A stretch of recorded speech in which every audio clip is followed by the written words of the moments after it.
بسم الله الرحمن الرحيم الحمد لله رب العالمين وبه نستعين على أمور الدنيا والدين وصلى الله وسلم على آله وصحبه وسلم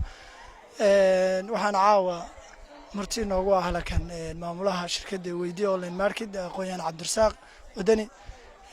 koobkan oo Ramadaan Cup u furnaa kooxda Asmanoko wuxuu soo bilowday koobka 6 bisha afraad sanadkan 2023 koobka markay wuxuu marayaa hadda group stage baa laga baxayaa caawana waxaan martii noogu ah Cabdirasaaq waxaan rajaynayaa dhamaadka koobkana inuu qayb ka noqon doono Cabdirasaaq iyo shirkadiisu runtii aad bay wax uga qayb qaataan dhalinyarada isdhexgalka iyo koobabkaba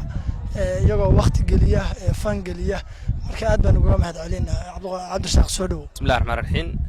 gudoomiyaha xaafadda hodan dhalinyarada teamka Asmanoko iyo dhamaan akhyaarta kale daawadayaasha halkan jooga waxaan ku salaamayaa salaanta islaamka assalaamu alaykum warahmatullahi wabarakatuh waxa farxadii ah caawina la joogo dhalinyaradii xaafadayda oo ma garanaysaa waqti dheer aan isla soo qaadanay halkana maaragtay rag badan oo maaragtay halkan jooga aan isku ahayn maaragtay dad maaragtay wax walba ah caawina Asmanoko joogo ku faraxsanahay koobka ka socda xaafadana farxad bay tahay dhalinyaro runtii kubadda cagtu waa isdhexgal waa saaxiibtinimo waa maxay waa isbarasho waa saaxiib waa horumar waa jirdhis waa caafimaad dhalinyarada soo kacaysa hadda maaragtay kubadda maaragtay mustaqbalka firfircoon kula halkan joogta runtii rag halkan markay aan maaragtay kubadda Asmanoko waxa lagu yaqaan kubad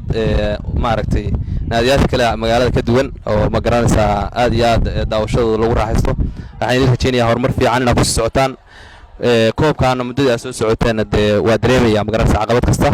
aniguna waxaan ballan qaadayaa inaan kala qayb qaadan doono finalka dhalinyaro waxaynu ku dhiirigelinayaa laba qodob qodobka waxa weeye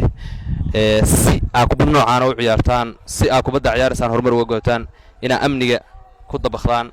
oo amnigan magaaladan xil iska saartaan magaaladan amniga waxay yeelanaysaa horumar kala yeelanaysaa ujeed kala yeelanaysaa vision dheer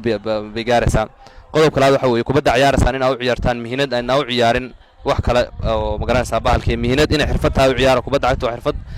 aniguna caawa faraxsanahay sida ay soo dhaweysay kaga mahadcelinayaa waqti badan oo damo isla sii joogi doonaa marka aad iyo aad baan u mahadsantahay saaxiibiya